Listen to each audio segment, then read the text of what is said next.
안녕하십니까. 성경 속으로 로마서를 공부하는 시간입니다. 지난주에 이어서 오늘은 로마서 1장을 계속 공부할 텐데 지난주 공부한 것을 복습하겠습니다.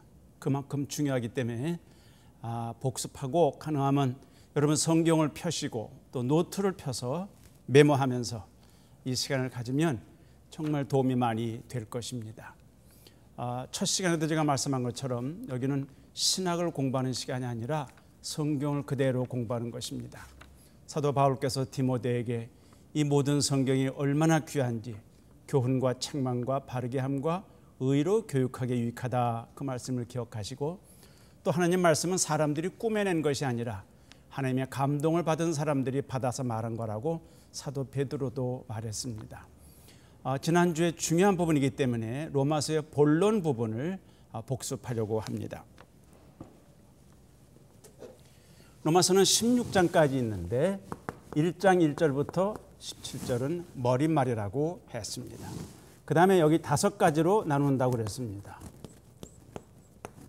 그리고 마지막 부분에 가서 15장 14절에서 16장 27절까지는 사도 바울의 계획과 축복과 인사, 이런 것들이 들어있습니다.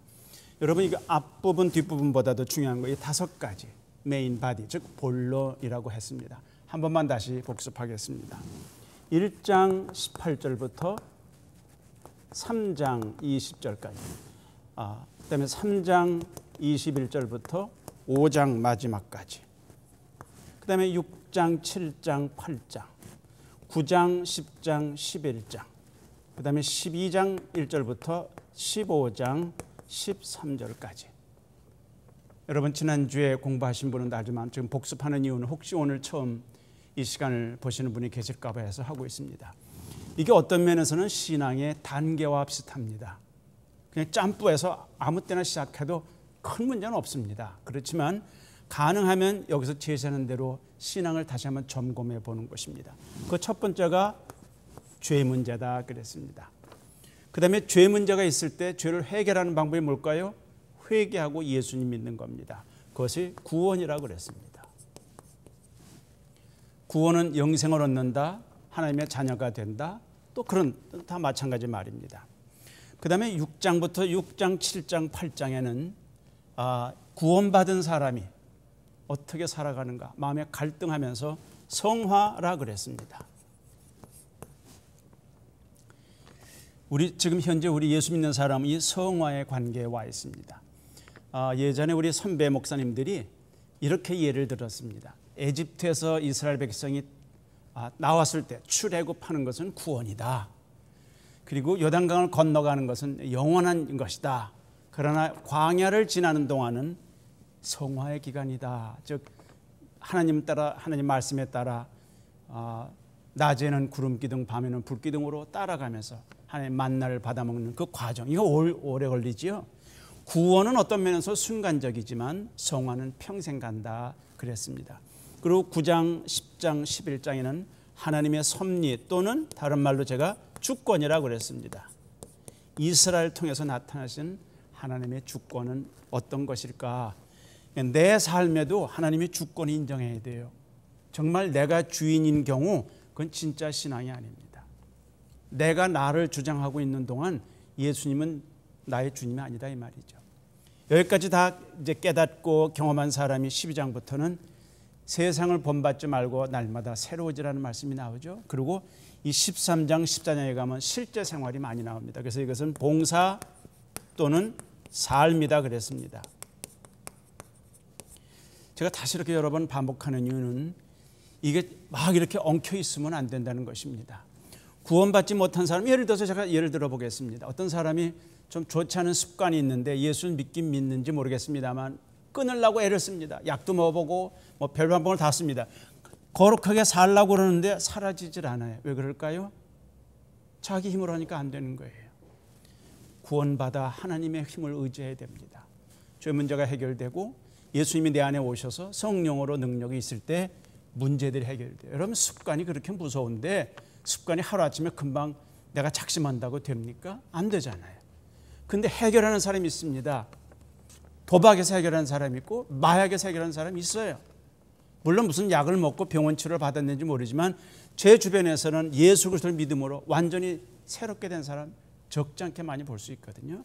그런 것처럼 거룩한 삶을 살기 위해서는 기초가 구원이요, 구원은 죄 문제가 해결되는 거라고 반복해 말합니다. 이 로마서를 공부하면서 제가 참 여러 번 얘기할 것입니다.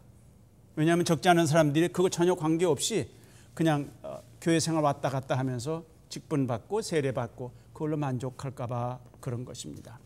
이런 미국에는 기독교인이라고 허위 이렇게 말하는 사람이 숫자적으로 많지요. 물론 지금 미국은 기독교 나라가 아니다 이런 말도 막 공개적으로 하지만 그래도 기독교인이 많습니다. 딴 나라에 비해서. 그럼에도 불구하고 교회가 좀 어렵지요. 제가 몇 년 전에 영국의 어느 선교사와 함께 여러 군데를 다녀봤습니다. 예배당이 대단히 큽니다. 대궐 같고 대단히 큰데 적지 않은 곳에 마음 아프게도 거기에 웨딩홀, 파티 또는 뭐 다른 음식점으로 바뀌어 있는 걸 영국 가서 많이 봤습니다. 프랑스도 마찬가지입니다. 특별히 영국의 한쪽의 역 건너편에는 예배당이 큰데 사람이 없어가지고 그 길 건너에 있는 이슬람 사람들, 무슬림 사람들에게 예배당을 빌려줬더라고요. 그래서 그분들은 사람이 많아서 넘쳐서 문 바깥에까지 와서 기도하는 걸 봤습니다. 그런데 그쪽 그 예배당을 가지고 있는 교회는 텅텅 비어 있더라고요. 이거 왜 이렇게 됐을까? 실제로는 복음이 잘 전해지지 않은 것입니다. 신학이 전해지고 논리가 전해지고 그런 것 나쁜 건 아니지만 그것이 사람을 변화시킬 수가 없거든요. 이 하나님 말씀이 놀라운 구원의 복음이 사람을 변화시킵니다. 그런 사람들이 봉사할 때, 그런 사람들이 교회에서 섬길 때, 그런 사람이 선교사로 나가고 그런 사람이 사역을 해야 돼요. 그런 경험도 없이 하게 되면 소위 말해서 기독교를 빙자한 비즈니스가 되기 쉽다 하는 것입니다. 이 5가지를 여러분이 꼭 기억하시면 이제 로마서를 통해서 좀 몇 절씩 읽어가면서 보려고 합니다. 여러분 성경을 같이 펴시기 바랍니다. 지난번에 성경 읽을 때 1장 1절 읽었습니다. 말씀했죠? 예수 그리스도의 종 바울이다. 바울은 자기가 누군지를 분명히 알고 있었습니다. 부끄럽지 않았습니다. 그걸 자랑스럽게 생각했습니다. 저는 그리스도인입니다. 왜 사람들이 일반 사회에 나가서 그 말하기가 좀 어려울까요? 왜냐하면 그 말대로 내가 살지 못할까 봐. 그렇죠? 말했다가 저 사람이 기독교인이래. 근데 저렇게 살아? 이제까지 나오고 별짓 다 했는데 혹시 그럴까 봐 하는 사람도 있지 않겠습니까? 그러나 그런 부끄러움을 극복해야 됩니다. 실제로 삶이 어떤가? 그뿐 아니라 사도로 부르심 받았다니까 사명이 있는 거예요. 사명. 사도란 말은 the apostle, the sent, 부르심 받은 자라고 그랬죠. 복음을 위하여 택정함을 입었으니 택정이 뭡니까? 선택받았다는 것입니다. 하나님이 부르시는 거예요. 내가 마음대로 자원하지 않습니다. 예수 믿는 건 내가 할 수 있습니다. 주님 제가 예수 믿습니다. 이렇게 말할 수 있어요. 그러나 붙잡아 주시는 분은, 즉 선택하는 분은 하나님이시다. 이게 성경적입니다. 하나님이 원치 않으시면, 하나님 안 받아주시면 내가 아무리 소리 질러도 소용없는 거지요. 그 다음에 이제 2절 보십시오. 성경 봅니다. 이 복음은 하나님이 선지자들로 말미암아 그의 아들에 관하여 성경에 미리 약속하신 것이다. 여러분 이 말씀을 좀 이렇게 자세히 연구하면 너무나 많은 내용이 들어 있습니다. 이 복음이 도대체 복음이 뭘 말하는가? 굿 뉴스. 이 복음이 무슨 좋은 소식일까? 하나님이 선지자들로 말미암아 구약의 많은 선지자들을 통해서 우리에게 가르쳐 줬답니다. 그렇다면 구약 성경에 나오는 많은 선지자들은 누구를 목표로 하고 있냐면, 누구를 향해 가고 있냐면 그의 메시지들이 메시아 그리스도를 향해 가는 것입니다. 복음의 주인공이 예수님이시거든요. 하나님이 선지자들로 말미암아 그의 아들에 관해서, 여러분 이게 대단히 중요합니다. 그 아들이 누군지 아직 이름이 안 나왔습니다. 근데 맨 앞에 1장 1절에 예수 그리스도라고 썼으니까 하나님이 그의 아들에 관해서 성경에 미리 약속하신 것이다. 성경에 미리 약속하신 것이다. 예언된 것이다. 그래서 여러분 아시죠? 구약과 신약이 다른 책이 아니라 한 가지 책인데, 구약은 앞으로 오실 메시아 예수님 그리스도를 기대하면서 쓰여진 책인 예언의 책이죠. 준비된 책이죠. 그리고 신약은 이미 예수님이 오셨기 때문에 이제 이루어진 대로 성취된 것을 말하는 그런 새로운 언약의 책입니다. 여기 지금 2절에 보니까 아들에 관하여 성경에 미리 약속하신 것, 구약 성경에 약속하신 것, 기억나는 거 한 가지만 얘기할까요? 창세기에도 예수님에 관해서 약속이 되어 있을까요? 여러분 한번 찾아보세요. 정말 성경을 깊이 알고 싶으신 분은 창세기부터 시작해서 구약 말라기까지 예수님이란 단어가 나오지 않아도 예수님이라고만 해석될 수밖에 없는 것들이 얼마나 많은지, 예를 들어서 창세기 3장 15절, 여러분 성경 가지고 계시면 빨리빨리 찾을 수 있으면 좋겠습니다. 이 창세기 3장 15절은 예수님에 관한 혹 최초의 처음에 예언의 말씀과 같다 생각할 수 있습니다. 15절에 뭐라고 그랬냐 하면 내가 너로 여자와 원수가 되게 하고 너의 후손도 여자의 후손과 원수가 되게 하리니 여자의 후손은 네 머리를 상하게 할 것이요 너는 그의 발꿈치를 상하게 할 것이라 했습니다. 이게 도대체 무슨 말인가요? 마귀가 뱀의 모양으로 나타나서 아담과 하와를 유혹했습니다. 그가 넘어갔습니다. 뱀으로 나타났지요. 근데 하나님께서 놀라운 예언의 말씀합니다. 거기서 끝난 게 아니라 내가 하나님께서 너로, 너 뱀, 너 마귀로 여자의 원수가 되게 한다. 그리고 너의 후손도, 즉 뱀이죠. 뱀의 후손도 여자의 후손과 원수가 되게 한다. 여자의 후손이 누구예요? 우리 모두가 여자의 후손이 아닙니다. 우리는 남자의 후손입니다. 그런데 동정녀로 오신 예수님만 엄밀한 의미에서 여자의 후손이라고 할 수 있습니다. 이 창세기 3장 15절은 예수님에 관한 예언입니다. 그림자와 마찬가지입니다. 그리고 마귀의 머리를 깬 건 누굴까요? 그리고 발이 상한 건 누굴까요? 예수님만 십자가에서 그 발이 상했습니다. 여러분 잘 생각해 보세요. 예수님의 생애와 비교해 보면 이것이 앞으로 오실 메시아에 관한 그림자와 같구나, 어떤 모형과 같구나 하는 걸 알 수가 있습니다. 이렇게 출애굽기, 레위기, 민수기, 신명기, 여호수아, 사사기, 룻기 굉장히 많습니다. 한 가지만 더 생각해 볼까요? 이스라엘 백성이 애굽에서 노예로 있다가 탈출할 때 어떻게 탈출했습니까? 무기로 하지 않았습니다. 아시다시피 어린 양을 잡아서 문에, 기둥에, 설주에 다 발랐습니다. 그리고 하나님께서 내가 그 피를 볼 때 너희 집을 넘어가리라, 패스 오버하리라 그랬어요. 패스 오버하는 게 6월, 우리말로 번역하면 6월절이 됐지 않습니까?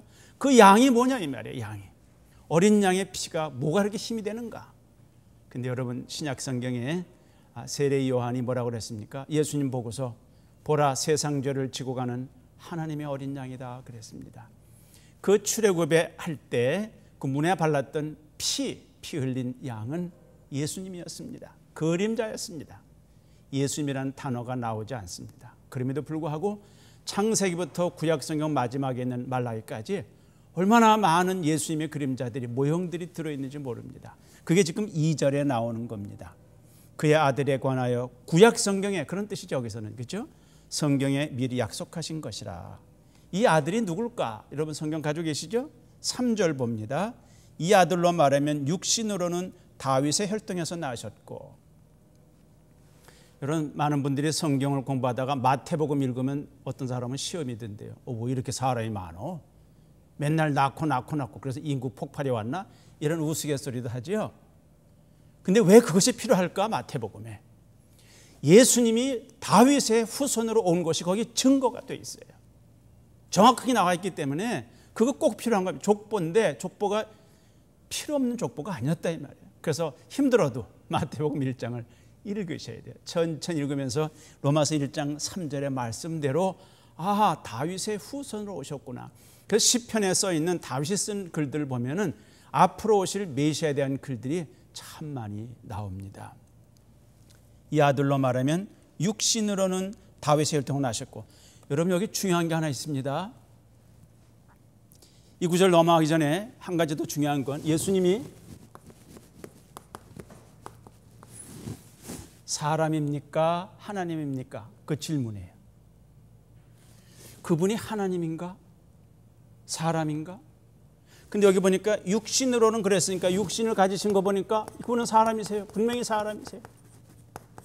실제로 그분이 사람이시니까 배고프기도 하고 목마르셔서 우물가에 가시기도 하고 피곤해 주무시기도 하고 그랬습니다. 사람이세요.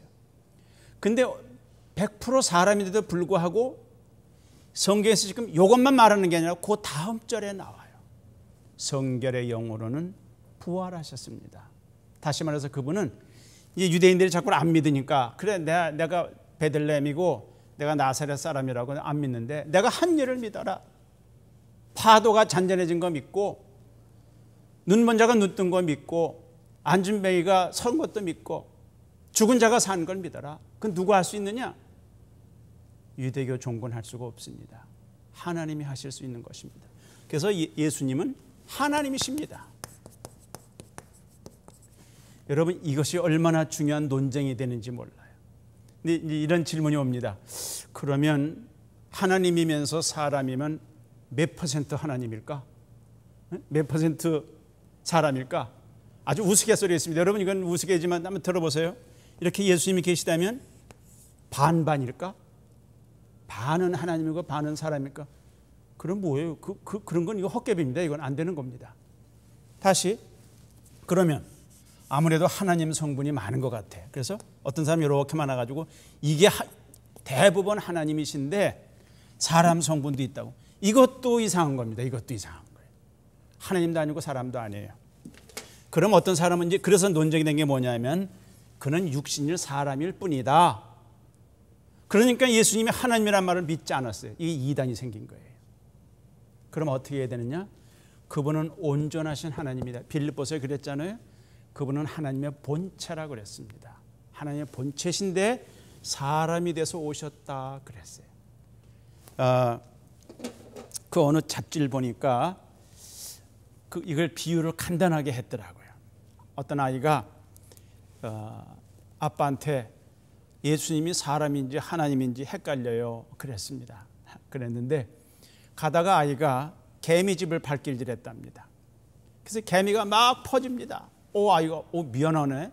개미가 하얀 알들을 가지고 막 도망가는 거 보니까 아이가 되게 미안하네. 내가 일부러 그런 건 아닌데 이제 그랬나 봅니다. 그랬더니 아빠가 그때 힌트를 얻었습니다. 네가 개미가 돼서 가서 미안하다고 말하면 참 좋겠다. 네가 개미처럼 돼서 개미가 돼가지고 야 내가 아까 사람으로 있을 때 내가 이렇게 실수로 그래서 미안하다 이러면 좋겠다. 그래서 이제 그 스토리입니다. 둔갑술을 해가지고 아이가 개미가 됐어요. 개미가 돼가지고 막 난리 치르는 곳에 가서 야 너 미안하다. 이거 내가 아까 사람이었는데 조금 전까지 사람이었는데 내가 실수로 발을 잘못 디뎌서 그렇게 된 거야. 그랬더니 다른 개미가 뭐라고 그럴까요? 웃기는 놈이다. 지가 개미면서 사람이라고 그런다. 그랬다고 그래요.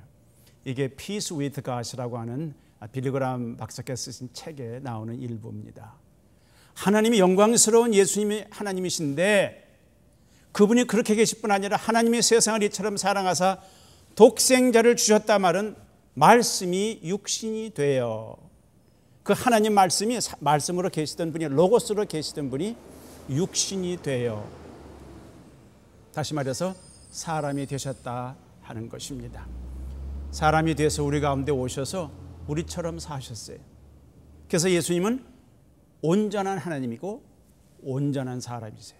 자, 성경 다시 보겠습니다. 1장 3절에 이 아들로 말하면 예수 그리스도죠.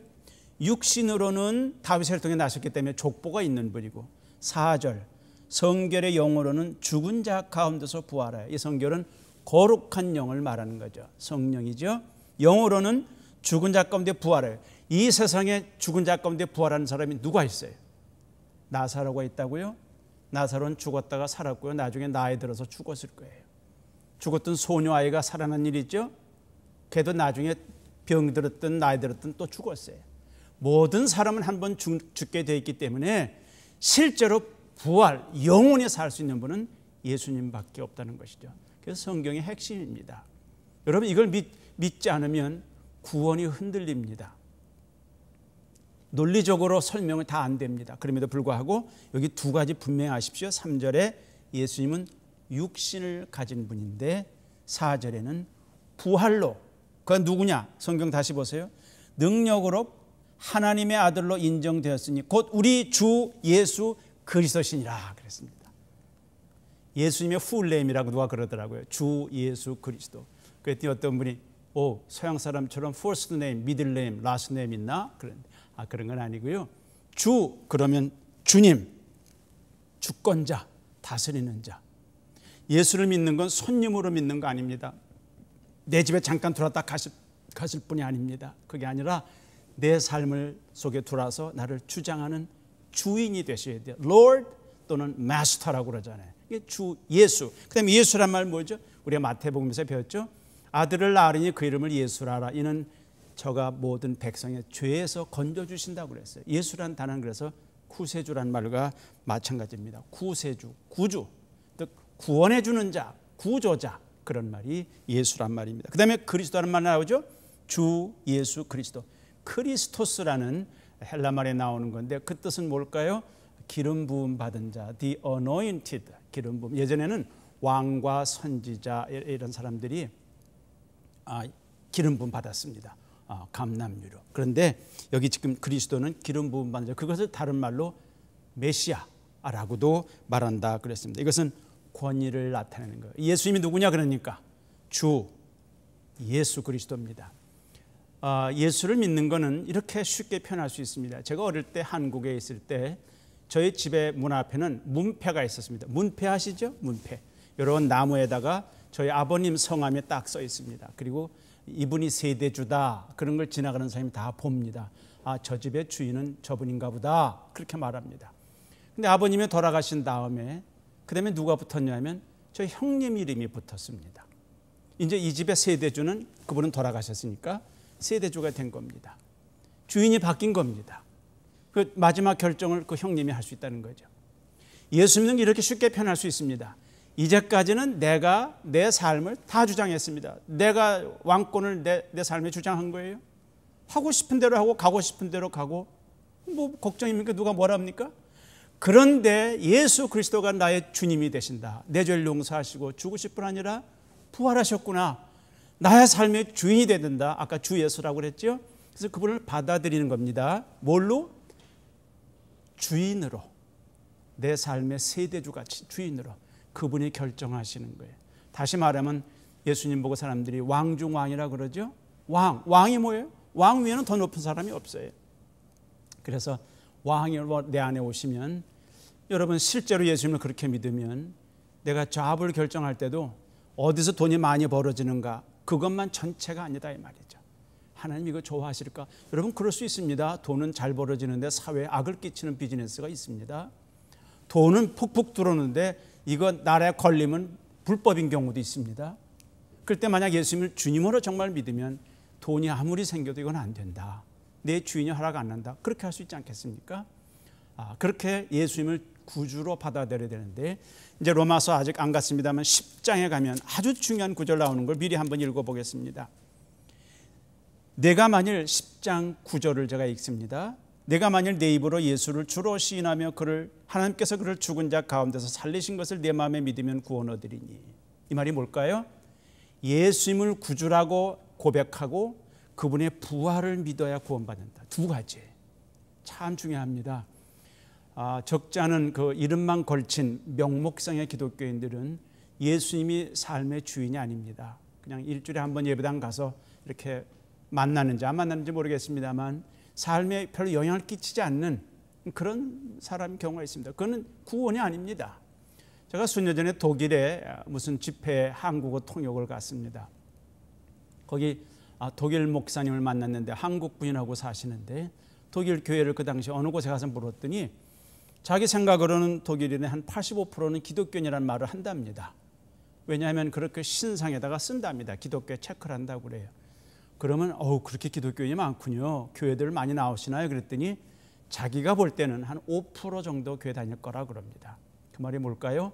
내가 왜 기독교냐고 물어봤어요. 그럼 왜 기독교에 체크합니까? 그랬더니 평생에 적어도 3번은 교회 간대네요. 언제 간지 여러분 짐작하시죠? 유아 세례 받을 때 가고 결혼할 때 가고 3번째는 장례식에. 그건 자기가 가는 게 아니라 끌려가는 거예요. 근데 3번은 가잖아요. 그래서 참 코숨이 쳐져야 되나 이거 씁쓸하다는 생각이 들었습니다. 그러나 진짜 예수 믿는 것은 나의 삶의 주인을 바꾸는 것입니다. 여기 주 예수 그리스도라고 생각하는 것. 오늘 한번 여러분 생각해 보세요. 내가 지금 하고 있는 이 일, 공부, 뭐 비즈니스 할 거 없이 이거 내 주인 되시는 예수님이 동의하실까? 합당할까? 뭐 요즘에 한국에서도 그렇고요. 자꾸 뭐 뉴스에 보면 참 마음이 아픕니다. 교회 직분을 가진 분들이 뇌물 문제가 생기고 뭐 다 이상한 문제가 생겨가지고 자꾸 얼굴이 뉴스에 비칩니다. 마음이 많이 아프죠. 그분들은 다 뭐 변명할 말이 있겠습니다만 한마디로 말하면 삶의 주인이 예수님 아니라 자기 자신이라 내가 계획하고 내가 실천하고 그리고 나중에 잘못되면 하나님 날 왜 안 도와주셨어요? 그리고 책망하는 경우를 봤습니다.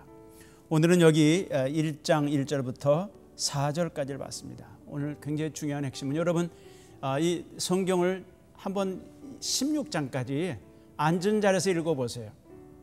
천천히 읽으시면 돼요. 한번 읽으면. 그리고 요즘에 옛날 번역이 조금 어려우면 새로운 번역도 있고 아주 쉬운 번역도 있습니다. 몇 개를 놓고서 한번 비교해 보면서 나는 정말 예수님을 그렇게 믿는가, 그냥 예배당 들락날락하면서 세례 받았기 때문에 그것을 만족하는가? 아닙니다. 주 예수 그리스도가 여러분의 저의 주인 되기를 바랍니다. 기도하겠습니다. 하나님 아버지, 예수님께서 우리의 구주가 되십니다. 삶의 주인이 되십니다. 이 방송을 시청하는 모든 분들의 삶에 예수님이 주인 돼 주옵소서. 주 예수님의 이름으로 기도하옵나이다. 아멘.